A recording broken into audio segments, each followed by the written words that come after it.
नमस्कार। आज हम एक ऐसी किताब और उसके कह सकते हैं बहुत ही प्रभावशाली विचार पर थोड़ी गहरी चर्चा करने वाले हैं। इसने ना दुनिया भर में कारोबार करने के तरीके पर बड़े सवाल खड़े किए हैं। हम बात कर रहे हैं ब्लू ओशन स्ट्रैटेजी की। जी हाँ, ब्लू ओशन स्ट्रैटेजी। और इसके लेखक हैं डब्ल्यू चैन किम और रेनी मॉबर्न। दोनों ही INSED बिजनेस स्कूल के प्रोफेसर्स हैं और मतलब रणनीति के बहुत माने हुए विशेषज्ञ हैं। हाँ, और उन्होंने वहाँ ब्लू ओशन स्ट्रैटेजी इंस्टीट्यूट भी शुरू किया है इसी नाम से। बिल्कुल। ये किताब आई तो थी 2005 में, पर आज भी देखें तो उतनी ही, शायद उससे भी ज्यादा जरूरी लगती है। करोड़ों कॉपीज बिक चुकी हैं, बहुत सारी भाषाओं में ट्रांसलेट हुई है। तो भाई ऐसा क्या है इसमें? चलिए आज इसी को समझते हैं जरा। इसका जो सेंट्रल आइडिया है वो सुनने में तो बड़ा सिंपल लगता है कि भाई जो मौजूदा बाजार हैं, जहां इतनी भीड़ है, इतनी कंपटीशन है, वहां लड़ने के बजाय क्यों ना ऐसे नए बाजार बनाए जाएं जहां कोई कंपटीशन ही ना हो। बिल्कुल, यही इसका सार है। किताब मौजूदा बाजारों को रेड ओशन कहती है, लाल समंदर। लाल इसलिए क्योंकि वहाँ कंपटीशन इतनी ज्यादा, इतनी खूनी होती है कि पानी ही लाल हो जाता है, ऐसा मानते हैं। अच्छा। हाँ, मतलब हर कोई एक ही जैसे कस्टमर्स के पीछे पड़ा है, एक दूसरे से आगे निकलने की होड़ है, और जो प्रॉफिट है वो लगातार कम होता जा रहा है। अक्सर कीमत को लेकर लड़ाई छिड़ जाती है, प्रोडक्ट्स में कोई खास अंतर नहीं रह जाता, ग्रोथ की गुंजाइश वो भी कम। हाँ, मतलब एक चूहा दौड़ जैसी स्थिति हो जाती है। सोचकर ही थोड़ा तनाव होता है। तो फिर इसका हल क्या है? यहीं पर वो ब्लू ओशन वाली बात आती है ना, एकदम खुला, शांत, नीला समंदर। एकदम सही। ब्लू ओशन मतलब बिल्कुल नए बाजार, जो किसी ने पहले सोचे न हो, ये कंपनियों ने खुद बनाए हैं। ये वो अनछुए इलाके हैं जहां कंपटीशन का कोई मतलब ही नहीं रह जाता, क्योंकि आपने खेल के नियम ही बदल दिए हैं। आप जो मौजूदा डिमांड है उसके लिए लड़ नहीं रहे, आप तो नई डिमांड पैदा कर रहे हैं। यहाँ आप सिर्फ थोड़ी बेहतर नाव बनाने की कोशिश नहीं कर रहे, आप तो एक बिल्कुल नई तरह की समुद्री यात्रा इजाद कर रहे हैं, कह सकते हैं। और इससे न सिर्फ प्रॉफिट ज्यादा होता है, बल्कि लंबे समय तक ग्रोथ के मौके भी मिलते हैं। सुनने में तो ये बहुत ही आकर्षक है। कौन नहीं चाहेगा कि उसका मुकाबला किसी से ना हो। लेकिन सवाल यही है कि कंपनियां ये जादुई सा लगने वाला ब्लू ओशन बनाती कैसे हैं? क्या ये बस किस्मत से हो जाता है, या इसका कोई सोचा समझा तरीका है? मेरा ख्याल है यहीं पर वो वैल्यू इनोवेशन या मूल्य नवाचार का जिक्र आता है। आपने बिल्कुल सही पकड़ा। मूल्य नवाचार ही ब्लू ओशन स्ट्रैटेजी की नींव है, उसकी जान है। और यहाँ एक बहुत मतलब बारीक सी बात है समझने वाली। आमतौर पर कंपनियां क्या सोचती हैं कि अगर कस्टमर को ज्यादा वैल्यू देनी है तो लागत बढ़ेगी, या फिर अगर लागत कम करनी है तो वैल्यू से समझौता करना पड़ेगा। ये एक तरह की या तो ये या वो वाली सोच है। हाँ, ये तो होता ही है अक्सर। बिल्कुल। लेकिन मूल्य नवाचार इस सोच को तोड़ता है। ये कहता है कि आपको कस्टमर्स के लिए वैल्यू में एक बड़ी छलांग लगानी है और साथ ही अपनी लागत भी कम करनी है। ये और शब्द यहाँ बहुत जरूरी है। ये सिर्फ कोई नई टेक्नोलॉजी ले आना नहीं है, ना ही सिर्फ प्रोडक्शन सस्ता कर लेना है। ये स्ट्रैटेजी के लेवल पर लागत और मूल्य दोनों को एक साथ साधने की कला है। लेकिन ये थोड़ा मतलब सुनने में विरोधाभासी लगता है। ज्यादा अच्छी चीज कम दाम पर कैसे? आमतौर पर तो हम देखते हैं कि बेहतर क्वालिटी या नए फीचर आते हैं तो कीमत बढ़ जाती है। ये बैलेंस कैसे बनता है? क्या कंपनियां इसमें अक्सर चूक नहीं जाती? बहुत वाजिब सवाल है आपका। और यहीं पर ब्लू ओशन स्ट्रैटेजी सिर्फ एक आइडिया नहीं रहती, बल्कि वो कुछ प्रैक्टिकल टूल्स, कुछ औजार भी देती है। कंपनियां चूकती हैं क्योंकि वो अक्सर जो इंडस्ट्री की तयशुदा सीमाएं हैं उसी के अंदर सोचती रहती हैं। ब्लू ओशन स्ट्रैटेजी हमें उन सीमाओं से बाहर निकलने में मदद करती है, और इसका एक मुख्य टूल है स्ट्रैटेजी कैनवस हो गई। और हर कंपनी इन फैक्टर्स पर कितना जोर दे रही है। जब आप अपनी कंपनी और अपने कॉम्पिटिटर्स की स्ट्रैटेजी कैनवस बनाते हैं ना, तो आपको इंडस्ट्री की मौजूदा तस्वीर बिल्कुल साफ दिख जाती है। पता चलता है कि सब लोग कहाँ एक जैसा कर रहे हैं और कस्टमर असल में क्या चाहता है, किस चीज को महत्व देता है। अच्छा, तो ये एक तरह से इंडस्ट्री का एक्सरे हो गया। ये दिखाता है कि सब कहाँ एक ही पटरी पर दौड़े जा रहे हैं। लेकिन सिर्फ प्रॉब्लम का पता लगाना तो काफी नहीं है। सॉल्यूशन कैसे मिलेगा? इससे आगे कैसे बढ़ें? बिल्कुल सही। और यहीं पर दूसरा और शायद सबसे शक्तिशाली टूल काम आता है, 4 एक्शंस फ्रेमवर्क। ये फ्रेमवर्क ही असल में वैल्यू इनोवेशन तक पहुंचने का रास्ता दिखाता है। ये हमें 4 बहुत जरूरी सवाल पूछने पर मजबूर करता है, जो पारंपरिक सोच से काफी अलग है। 4 सवाल कौन से? पहला, किन कारकों को जिन्हें इंडस्ट्री अब तक जरूरी मानती आई है पूरी तरह से खत्म, एलिमिनेट कर देना चाहिए। ये वो चीजें हो सकती है जिन पर कंपनियां पैसा मेहनत लगा रही हैं, पर शायद कस्टमर अब उन्हें उतना महत्व नहीं देते। मतलब जो अब जरूरी नहीं रहा उसे हटा दो। बिल्कुल। दूसरा, किन कारकों को इंडस्ट्री के स्टैंडर्ड से काफी नीचे तक कम किया जाना चाहिए। हो सकता है कंपनियां कुछ एरिया में जरूरत से ज्यादा दे रही हों, जिससे लागत तो बढ़ती है पर कस्टमर वैल्यू में उतना फर्क नहीं पड़ता। अच्छा। तीसरा, किन कारकों को इंडस्ट्री के स्टैंडर्ड से काफी ऊपर तक बढ़ाया जाना चाहिए। ये वो एरिया है जहां आप कस्टमर्स की वो जरूरतें पूरी कर सकते हैं जो अभी तक पूरी नहीं हो रही थी, या उन्हें कुछ ऐसा दे सकते हैं जिसकी उन्होंने उम्मीद भी नहीं की थी। यानी कहाँ पर ज्यादा फोकस करना है। हाँ, और चौथा और सबसे अहम, कौन से बिल्कुल नए कारक बनाए जाने चाहिए जिन्हें इंडस्ट्री ने पहले कभी पेश ही नहीं किया है। यहीं पर असली इनोवेशन और नए बाजार बनाने का मौका छिपा है। वाह। तो जब आप इन 4 सवालों के जवाब ढूंढते हैं, एलिमिनेट, रिड्यूस, रेज, क्रिएट, तो आप अपने आप ही लागत कम करते हैं, एलिमिनेट और रिड्यूस करके, और साथ ही खरीदार के लिए वैल्यू बढ़ाते हैं, रेज और क्रिएट करके। इस तरह आप उस वैल्यू इनोवेशन वाले लक्ष्य तक पहुंचते हैं। ये कोई हवा में तीर चलाना नहीं है, बल्कि एक सोचा समझा प्रोसेस है। ये वाकई सोचने का एक बहुत ही स्ट्रक्चर्ड तरीका लगता है। ये आपको मजबूर करता है कि आप अपनी इंडस्ट्री की हर बनी बनाई सोच पे सवाल उठाएं। बिल्कुल। क्या हम कुछ असली दुनिया के उदाहरण देख सकते हैं जहां कंपनियों ने इसी फ्रेमवर्क का इस्तेमाल करके सच में ब्लू ओशन बनाए हो? हाँ, बिल्कुल। कई शानदार उदाहरण हैं जो दिखाते हैं कि ये स्ट्रैटेजी कितनी पावरफुल है। सबसे क्लासिक उदाहरणों में से एक है सर्क दु सोले। याद कीजिए, पहले के सर्कस कैसे होते थे। हाँ, वो जानवरों वाले करतब, बड़े बड़े नामी कलाकार होते थे, कई सारे रिंग एक साथ चलते थे। बिल्कुल, और ये सब बहुत महंगा पड़ता था और उनका दर्शक वर्ग भी सिकुड़ रहा था, ज्यादातर बच्चों तक ही सीमित हो रहा था, है ना। वो एक टिपिकल रेड ओशन बन गया था। सही बात है। तो सर्क डू सोलेल ने क्या किया? उन्होंने इसी 4 एक्शंस फ्रेमवर्क का इस्तेमाल किया। उन्होंने जानवरों के एक्ट और जो स्टार परफॉर्मर्स थे उन्हें पूरी तरह खत्म कर दिया।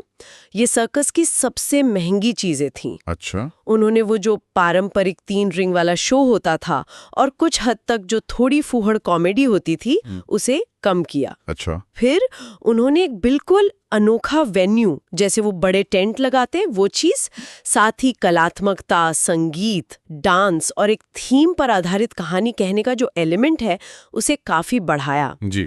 और सबसे जरूरी, उन्होंने थिएटर और बैले के जो अच्छे परिष्कृत एलिमेंट्स थे उनको सर्कस के हैरत अंगेज करतबों के साथ मिलाकर एक बिल्कुल नया एंटरटेनमेंट एक्सपीरियंस बनाया। अरे वाह, मतलब सर्कस और थिएटर के एक फ्यूजन जैसा बना दिया। बिल्कुल। और इससे क्या हुआ, उन्होंने ना सिर्फ पारंपरिक सर्कस देखने वालों को अपनी तरफ खींचा, बल्कि उन वयस्कों और थिएटर जाने वाले लोगों को भी आकर्षित किया जो पहले कभी सर्कस देखने का सोचते भी नहीं थे। उन्होंने एक ऐसा नया बाजार बना लिया जहां उनकी कोई सीधी टक्कर ही नहीं थी और वो प्रीमियम कीमत भी ले सकते थे क्योंकि एक्सपीरियंस एकदम यूनिक था। उन्होंने दिखाया कि वैल्यू बढ़ाने के लिए जरूरी नहीं कि आप सब मौजूदा चीजों को और बेहतर करें, आप कुछ चीजों को हटाकर और कुछ नया जोड़कर भी कमाल की वैल्यू बना सकते हैं। ये तो कमाल का उदाहरण है। दिखाता है कि कैसे इंडस्ट्री के नियम तोड़े जा सकते हैं। और भी हैं ऐसे उदाहरण। आपने पहले एप्पल आईट्यून्स का भी जिक्र किया था शायद। हाँ, आईट्यून्स भी एक बहुत अच्छा उदाहरण है। याद कीजिए 2000 के दशक की शुरुआत में म्यूजिक इंडस्ट्री कितनी परेशान थी। अवैध डाउनलोडिंग बढ़ रही थी, सीडी की बिक्री गिर रही थी। एक और रेड ओशन। हाँ, वो नैपस्टर वगैरह का जमाना था। बिल्कुल। तो एप्पल ने क्या किया? उन्होंने फिजिकल सीडी की जरूरत को ही खत्म कर दिया। उन्होंने पूरा एल्बम खरीदने की जो मजबूरी थी उसे कम किया। आप सिर्फ 99 सेंट में एक गाना खरीद सकते थे। उन्होंने इस्तेमाल में आसानी, गानों की एक बहुत बड़ी लाइब्रेरी तक पहुंच और कानूनी तरीके से खरीदने की सुविधा को काफी बढ़ाया। और उन्होंने डिजिटल सिंगल सॉन्ग का एक पूरा नया कॉन्सेप्ट ही बनाया, जिसे फिर आईपॉड जैसे डिवाइस के साथ जोड़कर एक पूरा इकोसिस्टम तैयार कर दिया। उन्होंने गाने सुनने और खरीदने का तरीका ही बदल डाला।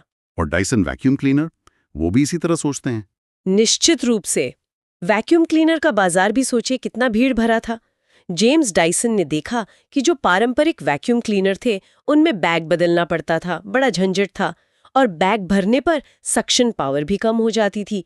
तो उन्होंने उस बैग की ज़रूरत ही ख़त्म कर दी अपनी साइक्लोनिक सेपरेशन टेक्नोलॉजी से। वो बिना बैग वाले वैक्यूम। वही, उन्होंने धूल हटाने की क्षमता यानी सक्शन पावर और साथ ही डिज़ाइन के एस्थेटिक्स को काफ़ी बढ़ाया, और उन्होंने एक प्रीमियम हाई परफॉर्मेंस वाला बिना बैग का वैक्यूम क्लीनर बनाया जिसके लिए लोग ज़्यादा कीमत देने को भी तैयार थे। उन्होंने एक बिल्कुल आम सी यूटिलिटी वाली चीज़ को एक डिज़ायरेबल वस्तु में बदल दिया। ये उदाहरण तो वाकई बहुत प्रभावशाली हैं। ये दिखाते हैं कि ये सिर्फ थ्योरी नहीं है, बल्कि दुनिया की कुछ सबसे इनोवेटिव कंपनियों ने इन्हें असल में इस्तेमाल किया है। लेकिन यहाँ मेरे मन में एक सवाल आ रहा है, क्या ये सिर्फ एक अच्छी स्ट्रैटेजी बना लेने की बात है? ये ऐसे असलियत में लागू करने के लिए मतलब कंपनी के अंदर भी कुछ बदलना पड़ता है? क्योंकि ये सब सुनने में जितना सीधा लगता है, करने में शायद उतना आसान ना हो। अंदरूनी तौर पर दिक्कतें आती होंगी। आपका सवाल बिल्कुल पते का है। देखिए, ब्लू ओशन स्ट्रैटेजी बनाना एक बात है और उसे सफलतापूर्वक लागू करना बिल्कुल दूसरी। और सच कहूं तो लागू करना अक्सर ज्यादा मुश्किल होता है। ये सिर्फ मैनेजमेंट की मीटिंग में बैठकर एक नया प्लान बनाने जैसा बिल्कुल नहीं है। इसके लिए संगठन की जो संस्कृति है, जो माइंडसेट है, जो प्रोसेस है, उनमें गहरे बदलाव लाने पड़ते हैं। सोचे ना, आप अपने लोगों से कह रहे हैं कि वो सब कुछ भूल जाएं जो उन्होंने अब तक सीखा है, जिस तरह से वो सालों से काम करते आए हैं, उसे बदल दें और एक ऐसी दिशा में जाएं जिसका नक्शा भी पूरी तरह बना भी नहीं है। तो स्वाभाविक है कि प्रतिरोध होगा, लोग हिचकेंगे, लोग अपनी मौजूदा स्थिति, अपने रिसोर्सेज, अपने स्थापित तरीकों से चिपके रहना चाहेंगे। ये ह्यूमन नेचर है। तो मतलब ये सिर्फ आइडिया का खेल नहीं है, ये लोगों को साथ लेकर चलने, उन्हें बदलाव के लिए तैयार करने का भी खेल है। बिल्कुल। इसमें लीडरशिप का रोल बहुत बहुत महत्वपूर्ण हो जाता है। लीडर्स को ना सिर्फ एक साफ विजन देना होता है, बल्कि एक ऐसा माहौल भी बनाना होता है जहां लोग एक्सपेरिमेंट करने से डरे नहीं, जहां गलतियों को सीखने का एक मौका माना जाए, न कि सजा का कारण। क्योंकि देखिए, ब्लू ओशन की खोज में थोड़ा रिस्क तो होता ही है, तो कैलकुलेटेड रिस्क लेने की हिम्मत होनी चाहिए। हाँ, ये तो है। इसके अलावा रिसोर्स एलोकेशन यानी संसाधन कहाँ लगाए जाएं, यह भी एक बड़ी चुनौती होती है। पैसा तो ज्यादातर मौजूदा रेड ओशन वाले बिजनेस से ही आ रहा होता है, तो फिर नए अनिश्चित ब्लू ओशन के लिए रिसोर्स कैसे दिए जाएं? इसके लिए किताब में टिपिंग पॉइंट लीडरशिप और फेयर प्रोसेस जैसी बातें समझाई गई हैं कि कैसे कम रिसोर्सेज के साथ भी बड़े बदलाव लाए जा सकते हैं और कर्मचारियों का भरोसा जीता जा सकता है। संक्षेप में कहें तो ये पूरे ऑर्गेनाइजेशन का मिला-जुला प्रयास है, सिर्फ मार्केटिंग या R&D डिपार्टमेंट का काम नहीं। ये बात समझना बहुत जरूरी है कि रणनीति कागज से हकीकत तक कैसे पहुंचती है। अब अगर हम आज के दौर की बात करें, टेक्नोलॉजी इतनी तेजी से बदल रही है, रोज नए स्टार्टअप्स आ रहे हैं, तो क्या ये 2005 की स्ट्रैटेजी आज भी उतनी ही रेलेवेंट है, खासकर डिजिटल दुनिया में? मेरे विचार में तो ये पहले से भी ज्यादा प्रासंगिक है, ज्यादा जरूरी हो गई है। देखिए, आज के डिजिटल युग में बाजार और भी ज्यादा भीड़-भाड़ वाले और शोरगुल वाले हो गए हैं ना। हर कोई ध्यान खींचने की कोशिश कर रहा है।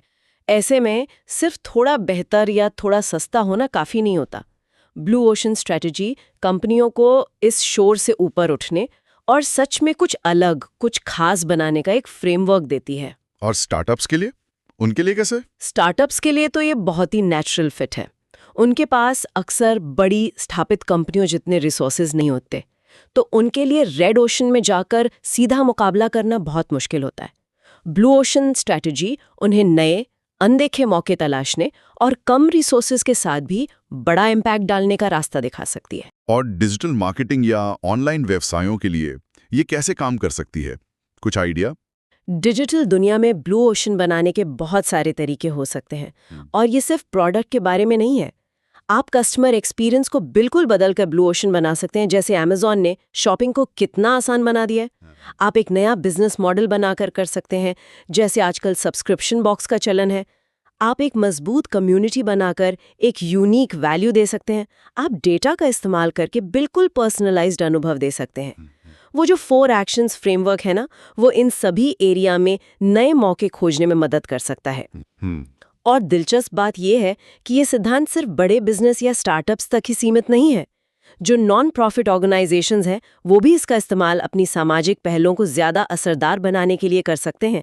यहाँ तक कि हम और आप जैसे लोग अपने करियर के लिए भी इसे लागू कर सकते हैं। तो अगर हम इस पूरी बातचीत का सार निकालें, एक तरह से समेटें, तो ब्लू ओशन स्ट्रैटेजी मूल रूप से कंपटीशन से बचने और नए मौके बनाने का एक बहुत शक्तिशाली तरीका और एक सोच है। यह हमें चुनौती देती है कि हम मौजूदा हदों को मानकर न बैठें, बल्कि उन्हें फिर से परिभाषित करें। एकदम सही कहा आपने। ये सिर्फ एक रणनीति नहीं है, ये सोचने का एक तरीका है। ये हमें सिखाता है कि कैसे उस भीड़ भरे लाल समंदर से निकलकर शांत, नीले अवसरों से भरे समंदर की तरफ बढ़ा जाए। और इसका जो मूल मंत्र है वो है मूल्य नवाचार, यानी कस्टमर्स के लिए असाधारण वैल्यू बनाना और साथ ही लागत को भी काबू में रखना। और रास्ता दिखाते हैं वो 4 सरल लेकिन बहुत शक्तिशाली सवाल: खत्म करें, कम करें, बढ़ाएं और बनाएं। ये वाकई हमें रुक कर सोचने पर मजबूर करता है कि हम अपने काम में, अपने बिजनेस में या शायद अपनी जिंदगी के ही कुछ हिस्सों में फालतू की कंपटीशन में उलझे हुए हैं, और कहाँ हम कुछ नया बना सकते हैं, कुछ अलग कर सकते हैं। आप अपने व्यक्तिगत जीवन में, अपने स्किल्स को बेहतर बनाने में या अपने करियर के रास्ते पर इस 4 एक्शंस फ्रेमवर्क को कैसे लागू कर सकते हैं? ऐसी कौन सी चीजें हैं, आदतें हों, एक्टिविटीज हों, स्किल्स हों, जिन्हें आप खत्म एलिमिनेट कर सकते हैं क्योंकि वो अब कोई वैल्यू नहीं देती? किन चीजों को आप कम रिड्यूस कर सकते हैं? किन जरूरी चीजों पर आपको अपना ध्यान और एनर्जी बढ़ानी चाहिए? और सबसे रोमांचक सवाल, आप ऐसा क्या बिल्कुल नया बना सकते हैं? कोई नया स्किल, कोई नया प्रोजेक्ट, कोई नया नजरिया जो आपको अपनी एक खास जगह बनाने में मदद करें। आपका अपना व्यक्तिगत ब्लू ओशन।